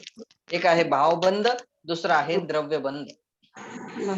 भावबंध म्हणजे काय, की आपल्यामध्ये उत्पन्न होणारे शुभ अशुभ परिणाम, की म्हणजे आत्म्याच्या किंवा जीवाच्या ज्या परिणामामुळे, स्लोली सर, आत्म्याच्या ज्या परिणामामुळे, परिणामामुळे कर्म बंधतात, त्यास भावबंध म्हणतात. त्यास भावबंध म्हणणार. ठीक आहे. आणि दुसरा पॉइंट, कर्म बंधनाला द्रव्यबंध म्हणतात. कर्मबंधनाला द्रव्यबंध म्हणतात. तसंच सेम टू सेम सगळीकडे लावायचे. आश्रव मध्ये सुद्धा सेम, आत्म्याच्या ज्या परिणामामुळे कर्म येतात, कर्म येण्यासाठी जे परिणाम निमित्त आहेत त्याला म्हणतात भाव आश्रव, आणि कर्म येणे त्याला म्हणतात द्रव्य आश्रव. तसंच सेम टू सेम भावबंध द्रव्यबंध. समजलं? आत्म्याच्या ज्या परिणामामुळे कर्म बंधतात त्याला म्हणणार भावबंध, आणि ते कर्म येऊन बंधने त्याला म्हणतात द्रव्यबंध. ठीक आहे. आता दुसरा पॉइंट आता आहे संवर. संवर काय? संवर कशास म्हणतात, की बोले आश्रवाला रोखणे त्याला म्हणतात संवर. काय केलं आपण? आश्रव म्हणजे जे कर्म येत होते, आता आपल्याला आता चांगली गोष्ट मिळाली. आता काय मिळालं? आता चांगली गोष्ट आहे, ही आपल्याला संवर प्रगट करायचंय. संवर, निर्जरा, मोक्ष या गोष्टी आपल्यामध्ये प्रगट झाल्या पाहिजेत. या कामाच्या गोष्टी आहेत. आश्रव आणि बंध बोले हे हेय तत्व होते. हेय म्हणजे सोडून देण्यायोग्य तत्व होते. हे काही कामाचे तत्व नव्हते. त्याच्यामध्ये आपण अडकलेलो आहोत. आपल्याला त्यामधून मुक्त व्हायचंय. तर कसं होणार मुक्त? आश्रवाला थांबवायचंय तर कसं थांबवणार? बोले संवर केलं तर आश्रव थांबतील. तर संवर कसं करायचं? संवरचं काय स्वरूप? संवर म्हणजे कर्म येणे थांबणे. कर्माला येणं आपण थांबवलं. तर कसं थांबवणार आपण? की पहिले आपल्याला कर्म येतात का हे माहित पाहिजे. कशासाठी येत होते कर्म? काय करत होतो आपण? की आपल्यामध्ये परिणामांची उत्पत्ती होत होती. कोणत्या परिणामांची? कधी राग रूप, द्वेष रूप, मोह रूप, हे 5 मिथ्यात्व, अविरती, प्रमाद, कषाय रूप, याच्या रूप आपली प्रवृत्ती होत होती, याच्या रूप आपण काम करत होतो. समजलं? हेच परिणाम आपल्यामध्ये उत्पन्न होत होते, म्हणून आपल्याला कर्म येत आहेत. कर्माचा बंध होत आहे, आश्रव होत आहे, परंतु आता थांबवायचे त्यांना. तर कसं थांबवणार? तर बघा लिहिलं, शम दम तेजो कर्म न आवे. न आवे काय आहे कारण? कर्म न येण्याचं. सगळ्यांना थांबवायचे की नाही? की चालू द्यायचे? व्हिडिओ ऑन करा. चालू द्यायचे की थांबवायचे? थांबवायचे ना? त्यासाठी काय कारण आहे? हा, काय कारण आहे? काय करायचं आपण? तर खूप सिंपल गोष्ट आहे. काय करायचं? शम आणि दम, एकदम. 2 कारण सांगितले. कोणकोणते? शम दम ते जो कर्म न आवे, की जर आपण शम आणि दम आवाज येणे केलं. गेला. आवाज येत नाहीये? हॅलो, आवाज येतोय येणे आवाज गेले. आता? आता येतोय? माईक, तुमचे माईक बंद करा, त्याशिवाय येणार नाही. तुमचे माईक बंद करा. हा, हा, येतोय आवाज आता? येतोय आवाज? हा, बघा काय येतोय, करायचं येतोय. कर्म न येण्यासाठी. कर्म आले नाहीत पाहिजे. सगळ्यांना असं वाटतं की कर्म बंधन मला झालं नाही पाहिजे, तर करणार काय आपण त्यासाठी? की बोले खूप सिंपल गोष्ट आहे. 2 काम करायला सांगितले. कोणकोणते? शम आणि दम. शम दम ते जो कर्म न आवे, की ते केलं तर कर्म येणार नाहीत. सो संवर आदरिये, त्याला म्हणतात संवर. ते आदरिये, आदरिये म्हणजे त्याचं आचरण केलं पाहिजे, ते त्याचा आदर केला पाहिजे, ते आपल्यामध्ये उतरवलं पाहिजे. तर शमदम म्हणजे काय? शमचा अर्थ काय होणार? शमचा अर्थ होतो इंद्रिय विषय भोगांमध्ये प्रवृत्ती थांबवणे. शम म्हणजे इंद्रिय विषय भोगांमध्ये प्रवृत्ती थांबवणे, इंद्रियांना रोखणे. इंद्रिय जी आपली ऑर्डर फेकत असतात ना सारखं, इच्छा पूर्ती करण्यामध्ये आपण लागलेलो असतो, बोलतात त्यांना थांबवणे, त्यांना कंट्रोल मध्ये ठेवणे, मर्यादित खाणे, मर्यादित राहणे, मर्यादित सगळं करणे. तर इंद्रिय विषय भोगांना कंट्रोल मध्ये ठेवणं, इंद्रिय विषय भोगांमध्ये प्रवृत्ती थांबवणे, त्याला म्हणतात शम. ते काय आहे? शम आहे. आणि दम, दमचा अर्थ काय होतो? की दम म्हणजे कषायांना थांबवणं. दम म्हणजे कषायांना थांबवणं, कषायांना रोखणं. या पुस्तकात तर वेगळं दिलंय ना, म्हणजे जरा काय दिलंय? उलट वाचलं असं वाटायला मला. त्याच्यात कसं दिलंय, तुम्ही जे पुस्तक पाठवलंय ना त्याच्यात रागादी कषायांचा अभाव असणे याला शम म्हणतात, व इंद्रियांच्या विषय प्रवृत्तीला रोखणे याला दम म्हणतात. असं म्हणलंय का? हा, एक मिनिट. तुम्ही शमचं दमचं जे डेफिनेशन असं झालं. Okay okay okay. हा हा हा हा हा, ठीक आहे ठीक आहे. उलट्याला उलट करून टाका. शम कषायांचा अभाव रूप आत्म्याचा शम परिणाम. हा राईट. कषायांचा अभाव, कषायांना रोखणे याला शम म्हणतात.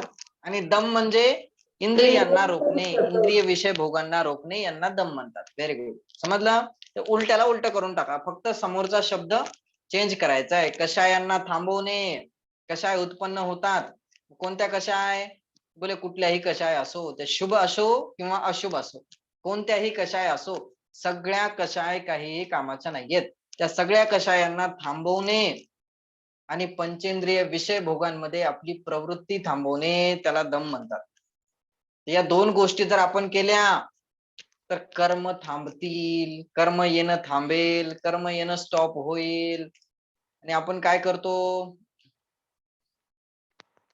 त्याच्या विपरीतच प्रवृत्ती चालू आहे. 5 इंद्रिय विषय भोगांमध्येच कंटिन्यू लागलेले आहेत, कषाय भोगण्यामध्येच लागलेले आहेत, कषाय करण्यामध्येच लागलेले आहेत. तर मग कर्म बंधणार की नाही बंधणार? बोले कर्म बंधणारच. दुसरं काही होणार आहे का? काहीही होणार नाही. आणि आश्रव बंधच चालू आहे. आतापर्यंत संवर कधी झालेलंच नाही.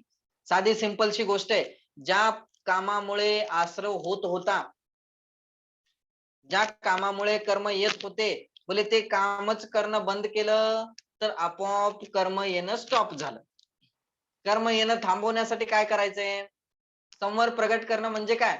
संवर प्रगट करण्यासाठी दुसरं काही करायचं नाहीये. आपण हे कारण समजले ना, मिथ्यात्व, अविरती, प्रमाद, कषाय, योग, हे कशाचे कारण आहेत? की कर्म येण्याचे कारण आहेत, कर्म बंधाचे कारण आहेत. ठीक आहे, तर मग कर्म बंधन थांबवायचे आपल्याला, संवर प्रगट करायचंय. आणि संवर चांगली गोष्ट आहे. तर संवर करण्यासाठी काय करायचं? की बोले ज्या कारणामुळे कर्म येत होते ते कारण बंद करायचे, ते काम करणं बंद करायचंय. मग मिथ्यात्व, अविरती, प्रमाद, कषाय, हे सगळं करणं जर आपण स्टॉप केलं तर काय होईल? की संवर प्रगट होईल. संवर प्रगट करण्याचं हे काम आहे. सांग समजलं याच्यामध्ये? बघा लिहिलं, शम दम ते जो कर्म न आवे सो संवर आदरिये. म्हणजे त्या संवराचा आदर केला पाहिजे. त्या संवर म्हणतात, त्या संवर तत्व म्हणतात. आणि संवर तत्व कसं आहे? प्रगट करण्यायोग्य उपादेय आहे, उपादेय तत्व आहे. त्याला आपल्याला प्रगट करायचंय, त्यांना हितकारी जाणायचंय. त्यांना हितकारी जोपर्यंत समजणार नाही तोपर्यंत ते आपण प्रगट करण्यासाठी, प्राप्त करण्यासाठी त्याच्या मागे जाणार नाही. जोपर्यंत आपण पुण्याला पापाला या दोघांमध्ये पुण्याला आपण हितकारी समजत राहू, हे केलं तर हित होईल, हे केलं तर हित होईल, हे केलं तर हित होईल, तोपर्यंत संवरकडे जाणारच नाही. संवरकडे कसं जळणार आपण? पुण्यालाच आपण चांगलं समजलं ना, पुण्याच्या मागे पळत राहणार. मग संवर कुठे राहिलं? बोले संवर तर त्यास म्हणतात की ज्यावेळेस हे दोघही एकसारखे दिसायला लागतील आणि ज्यावेळेस हे समजेल की या दोघांकडे गेलो तर कर्म बंद होणार आहे. मग एक लोहेची बेडी आहे, एक सोन्याची बेडी आहे, बस. दोघांमध्ये काय अंतर आहे का? काही अंतर नाहीये. ठीक आहे, दोघही केल्याने कर्म बंद होतो. आणि संवर प्रगट करायचे तर मला इंद्रिय विषय भोगांमध्ये प्रवृत्ती थांबवायची आहे, कषायांना थांबवायचंय, विपरीत जे परिणामन माझं चालू आहे त्यांना थांबवायचंय, तर त्यामध्ये संवर उत्पन्न होऊ शकतं. समजलं? ही संवरची डेफिनेशन आहे. आणि संवर कसा तत्व आहे? बोले संवर प्रगट करण्यायोग्य तत्व आहे आणि ते मला प्रगट करायचं. आश्रव आणि बंध हेय तत्व होते, ते सोडून देण्यायोग्य तत्व होते, तर म्हणून त्यांना आपण सोडून देण्याचा प्रयत्न करायचा आहे. ठीक, समोर आता निर्जरा तत्व सांगणार आहेत. समोर समजलं सर्वांना की नाही समजलं? आता समोर भावार्थ वाचू आपण, भावार्थ वाचल्यानंतर अजून क्लिअर होईल तुम्हाला.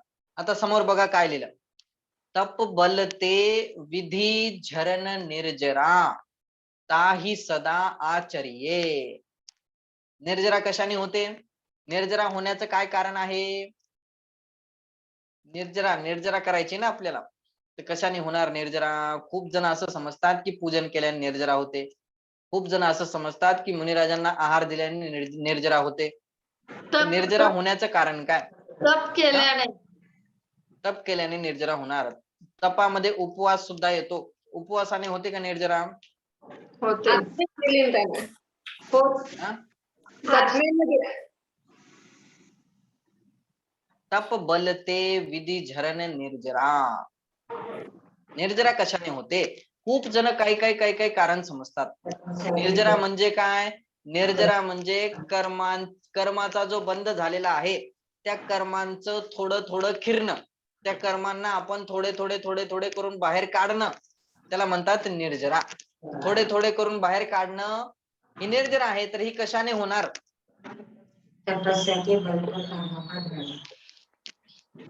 तप केल्याने. तप मध्ये उपवास, व्रत सगळंच येणार ना? सगळंच येणार. आणि संवरचं काय कारण होतं मग? संवरचं काय कारण होतं? संवरचं कारण काय सांगितलं? 5 इंद्रिय विषय भोगांना भोगण्यापासून थोडस वाचणं, त्याला कंट्रोल मध्ये करणं.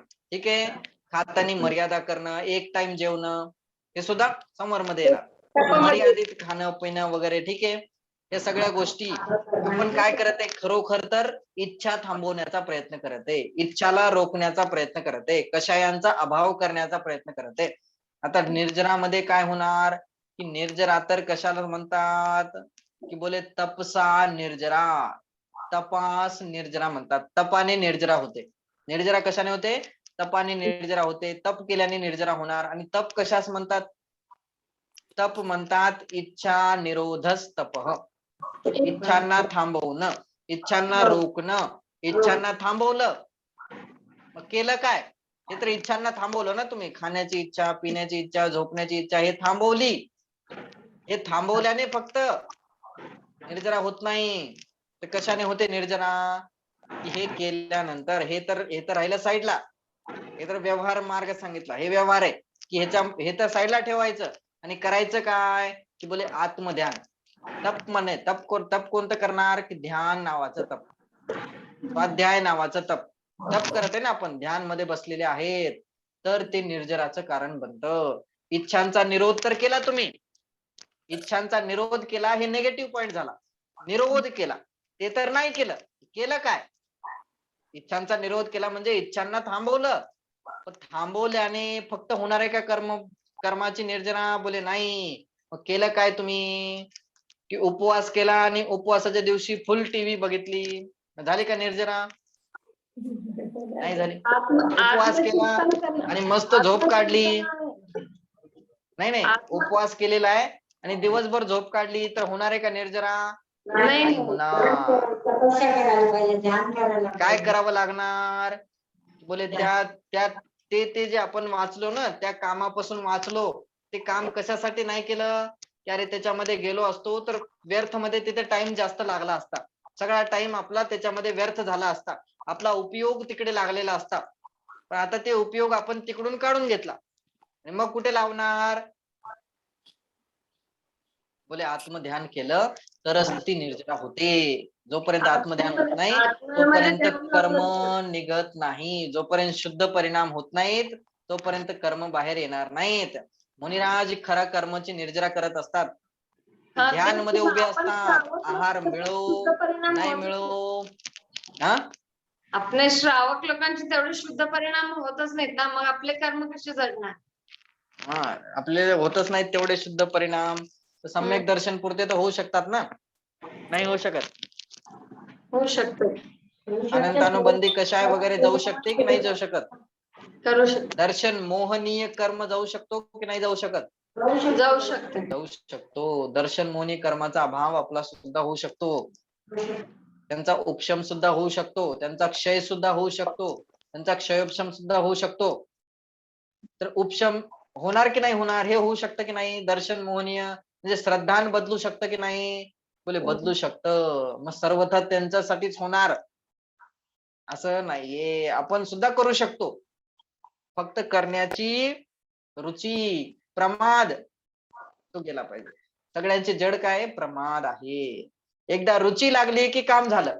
पण रुची जोपर्यंत लागत नाही तोपर्यंत कधीच काम होणार नाही. समजते?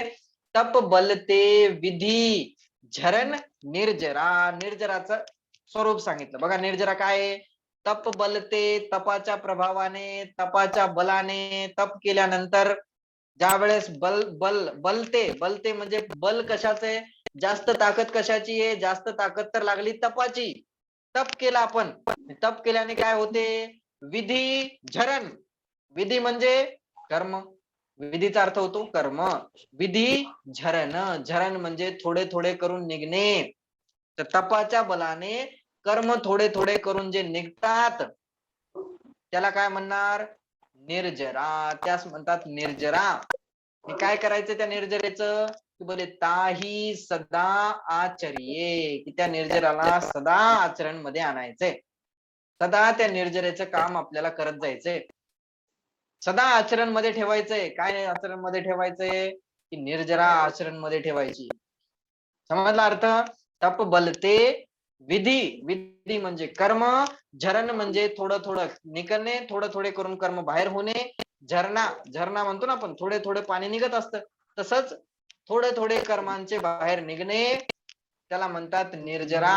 आणि ताही सदा आचर्ये, की अशा निर्जरेचं सदा आचरण केलं पाहिजे, सदा आपल्यामध्ये उतरवलं पाहिजे. आता अन्वयार्थ बघायचा आहे, अजून तुम्हाला क्लिअर होईल याच्यामध्ये काय लिहिलं. हे योग व कषाय अधिक अन्वयार्थ वाचत आहे. यही आत्म को दुख कारण, यही आत्म को दुख कारण, हे योग व कषायाधिक परिणाम आश्रव भाव आत्म्याला दुःखाकरिता कारण आहे. आत्म्याला दुःखाकरिता कोण कारण आहे? योग आणि कषायाधिक परिणाम जे आश्रव भाव आहेत, ज्याने आपल्याला आश्रव होतो, ते आत्म्याला दुःखाचे कारण आहेत. ताते इनको तजिये, बोले म्हणून त्यांना सोडावे. त्यांना ते आत्म्याला दुःखाचे कारण आहेत असं जाणून त्यांना सोडून द्यावे. कुणाला? आश्रव आणि बंधाला. समजलं? कोणता बंध? कोणता बंध चांगला नाही, कोणता आश्रव चांगला नाही, दोन्ही सगळे सेम टू सेम आहे. समोर जीव प्रदेश विधिसो बंधे, आत्म प्रदेश कर्म परमाणूंशी परस्पर बांधले जातात. आत्म प्रदेश कर्म परमाणूंशी परस्पर बांधले जातात. सो बंधन कबहुन सजिये, तो बंध असून त्यास कदापि युक्त होऊ नये. म्हणजे त्यात कदापि युक्त होऊ नये, त्या बंधन कधी सुद्धा केलं नाही पाहिजे, कधी सुद्धा त्याच्यामध्ये मिक्स झालं नाही पाहिजे असं म्हणायचं. ठीक आहे. समोर शम दम तेजो कर्मन आवे, शम दमतने कर्मन आवे, कषायांचा अभाव रूप आत्म्याचा शम परिणाम. कषायांचा अभाव झाला, कषायांचा अभाव झाला, कषायांना कमी केलं, कषाय गेले निघून आतमधून, कषाय निघून गेले, मग राहिलं काय आतमध्ये? काय राहिलं आतमध्ये?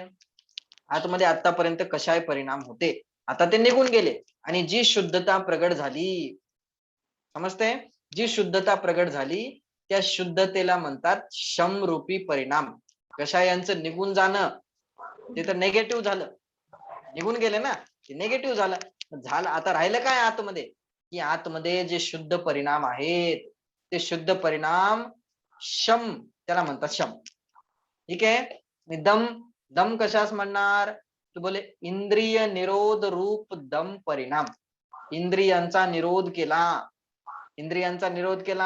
आपण इंद्रियांशी जास्त परिचित आहोत, कषायांशी जास्त परिचित आहोत, कषाय आणि इंद्रियांना आपण जास्त ओळखतो, म्हणून इथे कषायांचा अभाव, इंद्रियांचा निरोध असे शब्द दिलेले आहेत. परंतु असली हे तर नेगेटिव्ह आहे, हे तर झालं, खतम झालं, ते तर गेलं निघून. आता ते केलं नाही, पण केलं काय तुम्ही? ते तर नाही केलं ना. इंद्रियांचा निरोध केला, कषायांचा निरोध केला, इंद्रिय विषय भोगांमध्ये प्रवृत्ती करत नाहीयेत. मग करताय काय सध्या?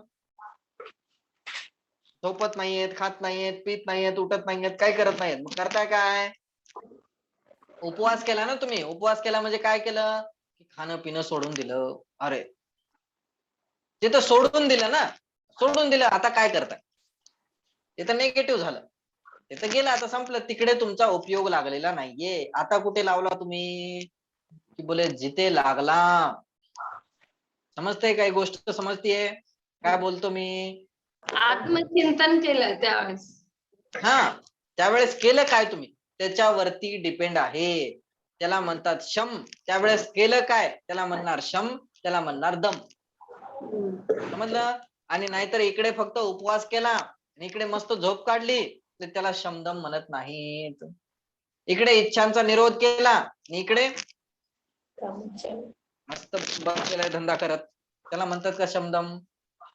त्याला म्हणणार नाही. समजलं? मग करायचं काय त्यावेळेस? की जसे मुनिराज करतात, जसे व्रती श्रावक करतात, तसा आपला उपयोग आपण तिकडून काढला थोड्या वेळासाठी. माझा उपयोग जे सारखं भटकत आहे ना, इकडे भटकणार, ह्या इंद्रियामध्ये, त्या इंद्रियामध्ये, त्या इंद्रियामध्ये, सारखं मी हे भोगण्यामध्ये लागलेलो आहे. परंतु आता काय केलं की त्याच्यामधून आपण थोडस दूर झालो आणि दूर होऊन मग कशामध्ये लावणार? की जर टीव्ही मध्ये बघण्यामध्ये लावत असाल, ह्याच फक्त सोडून दिलं तुम्ही, खाणं पिणं सोडून दिलं, म्हणजे एक इंद्रियाचा त्याग केला बस. बाकी टीव्ही बघण्यामध्ये लावत आहे, बोले दुसरी सुरू झाली तुमची, हे भोगण्यामध्ये लागलेले. समजते? खाणं पिणं सोडून दिलं, बिझनेस मध्ये लागला, तर काय करत आहे? सगळं परत तेच चालू आहे. तयारी कशाची आहे? याचीच तयारी. समजते? गाणे ऐकत बसला, एक इंद्रियाचा तर निरोध झाला, दुसरी सुरू झाली. तर इथे कोणत्या इंद्रियाचा निरोध लिहिलेला आहे? जरा सगळ्या इंद्रियांचा. काम करतोय ना परत. हा बंधनच काम करतो आपण परत. बंधनच काम चालू आहे, कर्म बंधनच काम चालू आहे. म्हणून शम आणि दमचा अर्थ काय होतो बघा लिहिलं खाली, कषायांचा अभाव रूप आत्म्याचा शम परिणाम, आत्म्याचा जो परिणाम आहे त्याला म्हणतात शम. ठीक आहे. व इंद्रिय निरोध रूप दम परिणाम, इंद्रियांचा तर निरोध केला, इंद्रिय विषय भोगांमध्ये प्रवृत्ती लागलेली नाहीये, आणि जे परिणाम आपले आत्मस्वरूपामध्ये लागलेले आहेत, स्वाध्याय करण्यामध्ये लागलेले आहेत, बाहेरचे सगळे काम सोडून आपण आपल्यासाठी थोडासा टाइम दिलेला आहे, बोले ते काम केलं तरच कर्माचा अभाव होईल, कर्म थांबतील. नाहीतर एक इंद्रियांना थांबवलं, दुसरी इंद्रिय चालू आहे, बोले काहीही फायदा नाही. ठीक आहे. समोर बघा, इंद्रिय निरोध रूप दम परिणाम यांनी नवीन कर्माचे न येणे हे संवर तत्व आहे. हे नवीन कर्म येत नाही, याला संवर तत्व म्हणतात. त्याचे ग्रहण करावे, तपोबलाने कर्मांचे एकदेश फिरणे. कशाचं ग्रहण करायला सांगितलं, बोले संवर तत्वाचं ग्रहण करायचं, त्याचे ग्रहण करावे. कोणाचे ग्रहण करावे, संवर तत्वाचे ग्रहण करावे. कोणाला सोडून द्यावे लिहिलं होतं, आश्रव बंधाला सोडून द्यावे, आश्रव बंध करण्यायोग्य नाहीये. ठीक आहे. आता निर्जरा बघा, तपोबलाने, तप बलते म्हणजे तपाच्या बलाने कर्मांचे एक देश फिरणे. एक देश फिरणे म्हणजे थोडे थोडे फिरणे. सर्व देश आणि एक देश दोन प्रकार असतात. सर्व देश म्हणजे पूर्णपणे, आणि एक देश म्हणे थोडे थोडे. अनुव्रत महाव्रत आपण बघितलं होतं, अनुव्रत म्हणजे किंचित त्याग, महाव्रत म्हणजे पूर्ण त्याग. एक देश, एक देश अरु सकल देश, चारित्राचे भेद आहेत ना. एक देश म्हणजे थोडे थोडे, सकल देश म्हणजे सगळ्या दिशांना झालं. हा सकल देश म्हणजे सर्व सर्व दिशा कर्म, थोडे थोडे, दिशा नाही, नाही, सर्व कर्माची तिच्या सर्व कर्म. ठीक आहे. सर्व कर्म फिरणे. ठीक. परंतु इथे लिहिलेले निर्जरा, निर्जरामध्ये काय होणार की थोडे थोडे कर्म फिरत जाणार, एक देश कर्मांचे फिरणे, फिरणे म्हणजे निघून जाणे बाहेर. एक तपोबलाने कर्मांचे एक देश फिरणे हे निर्जरा तत्व असून त्यांचे आचरण निरंतर करावे. कशाचे आचरण करावे, कर्माचे निर्जरा होईल असं आचरण करावं. इच्छांचा निरोध करावा, इच्छांना थांबावं, कषायांना थांबवावं, इच्छांचा निरोध करून कुठे लावावा उपयोग, जे उपयोग बाहेर भटकत आहे बोले तिकडून उपयोग काढून आपल्याकडे लावणे, त्याला म्हणतात संवर, निर्जरा. आणि मोक्ष सुद्धा त्यानेच होणार. मोक्षाला जाण्याचा उपाय पण सांगत आहेत. संवर निर्जरा मोक्ष, जोपर्यंत संवर निर्जरा होत नाही तोपर्यंत मोक्ष सुद्धा होणार नाही. मोक्ष तत्वाचं सुद्धा यथार्थ स्वरूप सांगणार आहेत. पहिले दोन तत्व समजले तुम्हाला, संवर म्हणजे आणि निर्जरा म्हणजे काय. संवर होतो आश्रवचा, संवर कशाचा होणार, आश्रवचा संवर होणार. जे कर्म येत होते त्याला आपण स्टॉप केलं. ठीक आहे. तर आश्रव स्टॉप केलं त्याला म्हणतात संवर. ठीक आहे. आणि निर्जरा कशाची होणार की बोले नवीन तर येणे बंद झाले, नवीन येणं तर बंद झालं, परंतु जे पहिले चोर आतमध्ये बसलेले आहेत, जे कर्म पहिलेच बंधलेले आहेत, ज्या कर्मांचा बंध पहिलेच झालेला आहे त्यांची निर्जरा होत असते. निर्जरा कशाची होणार की जे कर्म आतमध्ये पहिलेच बसलेले आहेत, तर बंधाची निर्जरा होते. जे कर्म बंधलेले आहेत ना, तर बंध तत्वाची होणार निर्जरा, आश्रव तत्वाचं होणार संवर. समजलं. कर्म येतात त्याला आपण स्टॉप केलं ते झाली संवर. ठीक. आता जे पहिलेच कर्म आतमध्ये बसलेले आहेत त्याला थोडं थोडं करून बाहेर काढायचंय, थोडं थोडं करून आपण बाहेर काढलं त्याला म्हणतात निर्जरा. जसं पाण्यामध्ये पाणी आलं त्या नावमध्ये पाणी येते, पाणी येते बोले पाणी येते त्याला म्हणतात आश्रव. ठीक. आता त्याला समजलं, समजल्यानंतर त्याने ढक्कन लावलं. त्यांनी काय केलं, त्यांनी ढक्कन लावलं, तर ते जे ढक्कन लावलं त्याला म्हणतात संवर. ते जे पाणी येणं बंद करून टाकलं, ढक्कन लावलं, आता पॅक झालं. आता पाणी येते का नवीन, की नवीन पाणी येणार नाही. पण जे पहिलेच पाणी आलेले आतमध्ये त्यांनी नाव डुबू शकते की नाही, की त्यांनी सुद्धा नाव बुडू शकते. त्यासाठी काय करणं गरजेचं आहे, की ते थोडं थोडं पाणी बाहेर काढणं गरजेचं आहे. तर मग थोडं थोडं करून तो बाहेर काढणार. एकसाथ काढू शकतो का? नाही. थोडं थोडं करून बाहेर काढणार आणि थोडं थोडं करून बाहेर काढणे याला म्हणतात निर्जरा. पूर्णपणे कर्ममुक्त होणे त्याला म्हणतात मोक्ष. ठीक. तर संवर कशाने होते, निर्जरा कशाने होते, आश्रव बंद कशाने होतो, या गोष्टी आपल्याला इथे सांगितल्या. कोणतं काम करायचं आणि कोणतं नाही करायचं हे सुद्धा आपल्याला इथे सांगत आहे. समजते सर्वांना? आता बघा भावार्थ खाली लिहिलेला आहे. भावार्थ मी वाचतो, बघायचं सर्वांनी एक साथ. रागाधिक विकार पर वस्तूचे परिणाम नसून जीवाचेच विभाव परिणाम आहेत. रागाधिक, राग द्वेष क्रोध मान माया लोभाधिक हे कोणाचे परिणाम आहेत? हे जीवाचेच परिणाम आहेत, पर वस्तूंचे नाहीयेत. मला त्याच्यामुळे क्रोध आला, मला त्याच्यामुळे गुस्सा आला, मला त्याच्यामुळे राग आला. राग आला त्याच्यामुळे आला, तिथं निमित्त झाला, परंतु तो जो राग येतोय तो कुणाचा आहे? तो स्वतःचाच आहे तुमचा, तो दुसरा कोणाचा नाहीये. ठीक आहे. बघा खाली लिहिलं, रागादी विकार पर वस्तूचे परिणाम नसून जीवाचेच परिणाम आहेत. जीवाचेच कोणते परिणाम आहेत? विभाव परिणाम आहेत. स्वभाव आहेत का? स्वभाव परिणाम नाहीयेत. स्वभाव तर कोणते आहेत? की जानना देखना हे आपले स्वभाव रूप परिणाम आहे. जानना देखना, सुखाचं वेदन करणं, हे सगळे स्वभाव रूप परिणामन आहे आणि ते कंटिन्यू चालू आहे. ठीक आहे. आणि हे जे विभाव रूप परिणामन आहे, बोले क्रोध मान माया लोभ रूप परिणामन करणं, हे आपलं विभाव रूप परिणामन आहे. स्वभाव आणि विभाव समजते? स्वभावाच्या विपरीत स्वभाव असतो तो परमनंट असतो, विभाव असतो तो टेम्पररी असतो, थोड्या वेळासाठी असणार, तो परमनंट नसणार. क्रोध मान माया लोभ आधी थोड्या वेळासाठी येतात, परत निघून जातात आणि हे परवस्तूंच्या निमित्ताने येत असतात. परवस्तू फक्त निमित्त बनते, परंतु आहेत कुणाचे हे भाव? की हे जीवाचे स्वतःचेच आहेत. ठीक आहे. बघा खाली लिहिलं, रागादी विकारी परिणाम पर वस्तूचे परिणाम नसून जीवाचेच विभाव परिणाम आहेत. ते कर्मबंधाचे व दुःखाचे कारण आहेत. कशाचे कारण आहेत? कर्मबंधाचे सुद्धा कारण आहेत आणि दुःखाचे कारण सुद्धा आहेत. कोण आहे दुःखाचं कारण? स्पष्ट लिहिलं, येही आतम को दुःख कारण. कोण आहे दुःखाचं कारण? बोला.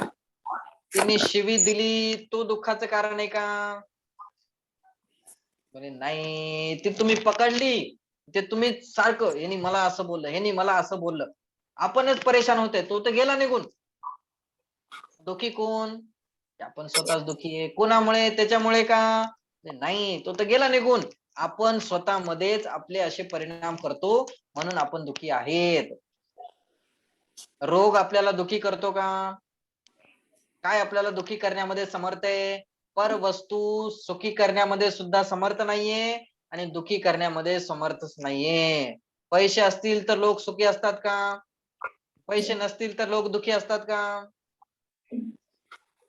मग पैसे सुखाचं कारण आहे की दुःखाचं कारण आहे? गाडी सुखाचं कारण आहे की दुःखाचं कारण आहे? गाडी सुख देतं की दुःख देतं? म्हणजे कशाचंच कारण नाहीये.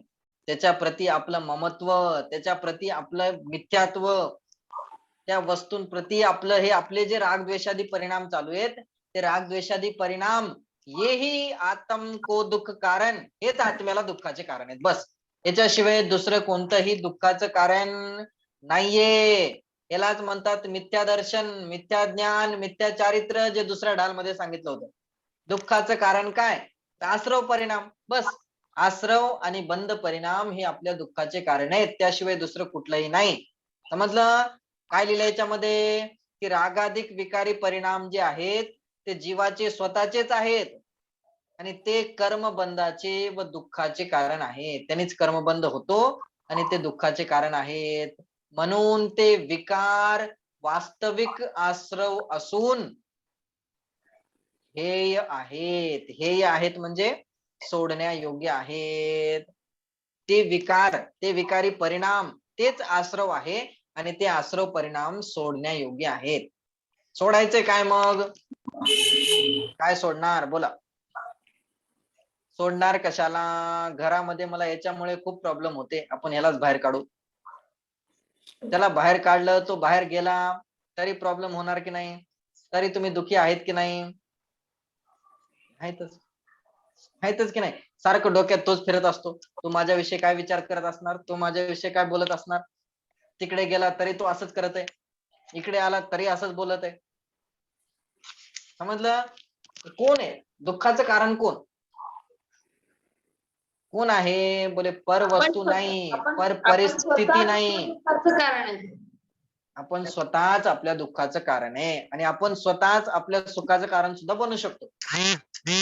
बाहेरून काहीही येणार नाही. ही जिनवाणी आपल्याला सुधरवण्याचा प्रयत्न करते म्हणजे जो त्याला बरोबर समजणार, जो त्याला बरोबर पकडणार, बोले तो आपोआप सुधारणार आणि तो आपोआप सुखी होणार. हे दुःखाचं मूल कारण सांगत आहे. बाहेरची परिस्थिती आतापर्यंत आपण बाहेरच सगळ्यांना समजत होतो.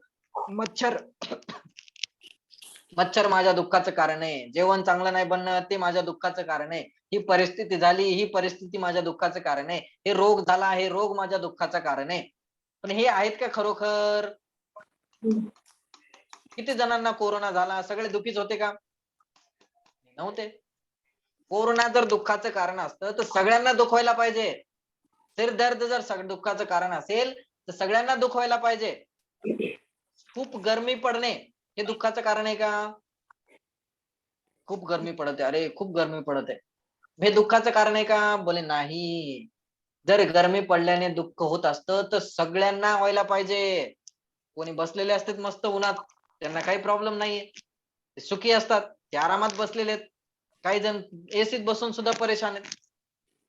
मग काय काय आहे दुःखाचं कारण? बोले येही आत्म को दुःख कारण. खरोखर तर ही गोष्ट पहिले समजायची आहे की शरीर दुखी होत नाही. कोण लिहिले ते? येही शरीर को दुःख कारण लिहिलेलं नाहीये. आपण आतापर्यंत सगळे शरीरालाच ह्याला दुःखी मिळतं, ह्याला दुःख होतं, ह्याला दुःख होतं, ह्याला दुःख होतं. न रोगला दूर करणार, गर्मीला दूर करणार, पाण्याला दूर करणार, काय काय दूर करत बसत होतो. कशाला दुःख होतं? शरीराला दुःख होतं. पण इथे काय सांगतायत? नाही, शरीराला दुःख होत नाही. येही आत्म को दुःख कारण. आत्म्याला दुःख होत असतं, आत्मा दुःखी होतो. कोण आहे त्याला कारणभूत? कोण आहे?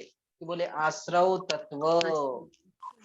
स्वतःचे विकारी परिणाम, स्वतःचे राग द्वेषादी विकार, स्वतःमध्ये उत्पन्न होणारे क्रोध मान माया लोभ, दुसऱ्याला आपलं समजणं, एकत्व ममत्व प्रत्यत्व, हे सगळे कर्तृत्व भोक्तृत्व, हे सगळ्या गोष्टी आपल्याला दुःखाचे कारण आहेत. आणि ताते इनको तजिये, यासाठी कोणाला सोडायचंय? काय सोडणार बोला? सुखी होण्यासाठी काय सोडणार? सुखी होण्यासाठी काय करावं लागणार बोला? आता तुम्हाला सांगायचं काय करावं लागणार. कोणत्या गावाला गेल्यावर सुखी होईल? थांबवायला पाहिजे, कर्मांचं येणं थांबवलं पाहिजे. कर्माचं येणं थांबवलं पाहिजे. कुठे जाऊन थांबवणार? कुठे जाऊन नाही, कर्जीला गेल्यास थांबतात का? आत्म्यामध्येच मंदिरात गेल्यास थांबतात का? आत्म्यामध्ये विचार करणं ते करायला पाहिजे. कुठे जायची गरज नाहीये त्याच्यासाठी. सुखी होण्याच्या नावाखाली आपण काय काय केलं? अमेरिकेत गेलो तर सुखी होईल, मुंबईला गेलो तर सुखी होईल, दिल्लीला गेलो तर सुखी होईल, ताजमहल मध्ये बसलो तर सुखी होईल, बंगल्यात राहिलो तर सुखी होईल, फ्लॅट मध्ये राहिलो तर सुखी होईल. कुठे गेल्यानंतर सुखी राहील? कुठे जायची फ्लाईट गरज मध्ये उडालो तर सुखी होईल, हे खाल्लं तर सुखी होईल, ते खाल्लं तर सुखी होईल. खरोखर आपल्याला हेच माहित नव्हतं की सुखी कोण होतं आणि कोणाला सुखी करायचंय. दुखी कोण आहे आणि कोणाला, आणि दुखी कोण आहे आणि कोणाला दुःखातून दूर करायचंय, ही गोष्टच आपल्याला माहित नव्हती खरोखर तर.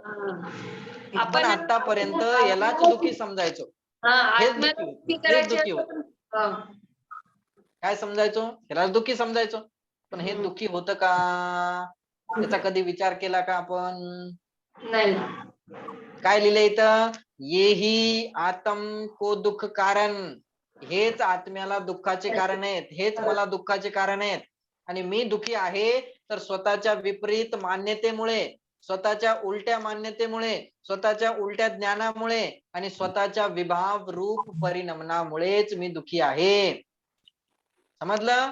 म्हणून ताते इनको तजिये, की अगोदर सर्वात पहिले मला त्याग करायचा आहे. तर कशाचा?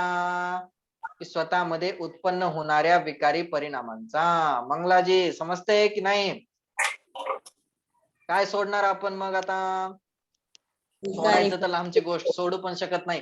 करणार काय? करायचं काय? प्रयत्न करावा लागेल. हा, प्रयत्न थोडं करावा थोडं प्रयत्न लागणार. करावा काय लागेल. प्रयत्न करणार? आपलं शब्दान बदलायचं ना. श्रद्धान बदलायचं. अजून काय करायचं? बोले थोडा थोडा प्रयत्न आपण सुरू करायचा. कशामध्ये? क्रोध येत असेल तर ठीक आहे, जाऊ क्रोध, दे, काही होणार मान, नाही. लालच. मान येत असेल तर काही मतलब नाहीये, करून काही होणार नाहीये. लोभ क्रोध, होत मान, असेल माया. तर समजून घ्यायचं, जास्त केला तर मला नुकसान होणार आहे, दुसरं कोणाचं काही नुकसान होणार नाहीये. समजते? राग केला तरी प्रॉब्लेम मलाच होणार आहे, द्वेष केला तरी मला मला प्रॉब्लेम होणार आहे, मलाच भोगावं लागणार आहे. दुसरं कोणाला काहीही होणार नाही. त्याचा राग त्याच्यासोबत आहे, त्याचा द्वेष त्याच्यासोबत आहे, त्याचं तो स्वतः भोगणार. माझं मला स्वतःला भोगायचंय. माझे कर्म सुद्धा प्लस पॉइंट, हे कर्म सुद्धा येतात. ते कशाय परिणाम तर आपल्याला दुखी करतातच, परंतु दुसरा नुकसान काय होतं? कर्म बनतात. आणि कर्म बनले म्हणजे काय झालं? की समोर जाऊन त्याचा उदय येणार, आणि उदय आला की परत दुखी होणार, परत ते आपल्याला कर्म बंधासाठी कारण बनणार. म्हणून सुधार कुठे करायचा? सुधरवायचं कोणाला आणि केव्हा सुधरवायचं? हे सगळं आपल्याच हातात आहे. सुखी होणं पण आपल्याच हातात आहे आणि महादुखी होणं सुद्धा आपल्याच हातात आहे. समजलं? फक्त दिशा सही पाहिजे, निर्देशन सही पाहिजे. समजलं? बोला समोर चला. टाइम झाला? टाइम तर जास्त झाला. चला आता बाकीचं आपण नेक्स्ट क्लास मध्ये बघू. ओके? बंध तत्व, निर्जरा तत्व आणि संवर तत्व, या सर्व तत्वांची चर्चा आपण नेक्स्ट क्लास मध्ये करू. आपण जेवढं काही बघितलं ते सर्व समजलं तुम्हाला? काही प्रश्न आहे त्यामध्ये? आहे काही प्रश्न? काय वाटतंय? खरं आहे की असंच लिहिलेलं आहे? नाही, हे बरोबर आहे, पण जेव्हा आपण करायला जातो ना, की आपण रागाला नाही यायचं, नेमक्या त्याच वेळेस जास्त राग येते. त्याच वेळेस जास्त राग येते, कारण की कर्माचा उदय पण असतो. हा. कर्माचा उदय असतो आणि आपण आतापर्यंत तेच राग कधी कंट्रोल करण्याचा प्रयत्नच केला नाही. राग डबल करण्याचाच प्रयत्न केला. कधी कंट्रोल करण्याचा प्रयत्न केलाय? नाही. कंट्रोल म्हणजे कमी करण्याचा. ठीक आहे, आता परिस्थिती अशी बनलेली आहे, पण मला करायचंच नाही. कधी असं निर्णयपूर्वक केलंय? नाही, पूर्वक तर आपण नाही. आतापर्यंत तर दाबून समोरचा डबल मारत असेल तर आपण टिबल चौबल असतो की नाही? आपल्याला प्रयत्न, आपल्याला पुरुषार्थ, आपल्याला सवय कशाची आहे? ती करण्याचीच आहे. पण आता जिन्वाने सांगत आहे की आता सवय बदलायची. सवय बदलली, रुची बदलली की सगळं बदलणार. आतापर्यंत रुची परद्रव्यांची होती, आता रुची स्वद्रव्याची लागली की सगळं सुधारणार. ठीक आहे? चला बाकी चर्चा आपण नेक्स्ट क्लास मध्ये करू. आता आपल्याला इथेच विराम घ्यायचा. ठीक, काही असतील प्रश्न तर लिहून ठेवायचे, जिन्वाने स्तुती करायची. जावानी के ज्ञान से सूझे लोकालोक, सोवानी मस्तक नमो सदा देता हूँ ढोक, सदा देता हूँ ढोक.